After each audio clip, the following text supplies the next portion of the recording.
bugger out of bubbles. Anyway, today we are going to be celebrating stories of incredible friendship. You may have known that there are lots of stories of friendships in the Bible. You may have even heard about friendships between people who are very, very different. You may even have experienced a friendship where one of you has had to forgive something of the other one. Well, today we are going to hear a story that's been told far and wide, which is made up of many other true stories. So any person in this story that has any resemblance to anyone you know, living or dead, is purely intentional.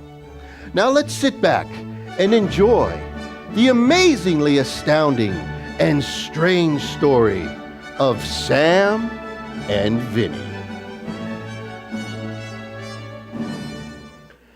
Our story begins quite simple enough.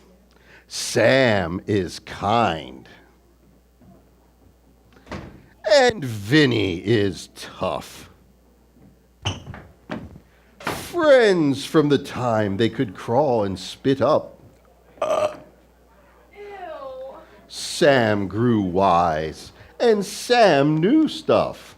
Capital of Kentucky. Frankfort. 7 times 8. 56. How many fingers am I holding up? Only you can know. Ooh, that's wise. Vinny loved skateboards and bikes and danger. He loved making friends and never was a stranger. When he had a flat tire, Well, I'd just change her. Vinny liked thrills, adventures. And game. Gers. Hey, that rhymes. So it does. Anyway, Vinny and Sam were friends, that is true.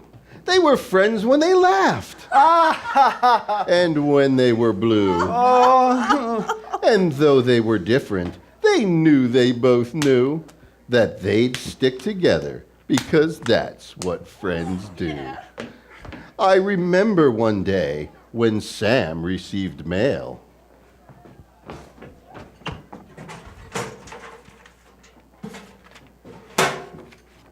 Hey, Sam. Looks like you got some mail. She tore open the letter and then became pale. I'm invited to the charity ball. She wailed. Have Cammy make me a dress, do my do, and my nails. So Sam excitedly got ready for weeks. She picked out her dress and powdered her cheeks. I'll walk into the ball and they'll say, magnifique. That's good, Sam. You're a beautiful gal. Thanks, Vinny. You're a great pal. But then it turned awful, that day of great glee, when Vinny's phone rang.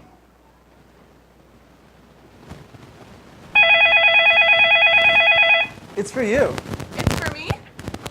She listened, and then her mouth twisted grimly. A prank had been played on our dear sweet Sammy. You thought it was hilarious? She said on the phone, and the girls who had pranked her then cruelly intoned, "You weren't really invited. You're not that well known. Why don't you stay home where you'll be all alone?" Sam was crushed at such cruelty. She cried. Why did they do this? Why did they lie? Her dreams of the charity ball were denied, and poor Vinny stood by, but he was tongue-tied. Stay tuned for the end of our friendship story. It has a good ending, so you have no need to worry. Just remember, this is just a great allegory, though the acting may be a bit unsatisfactory. Hey! We heard that. Oh, sorry, I don't write it, I just read it. We'll be back in a minute. I promise you'll see it.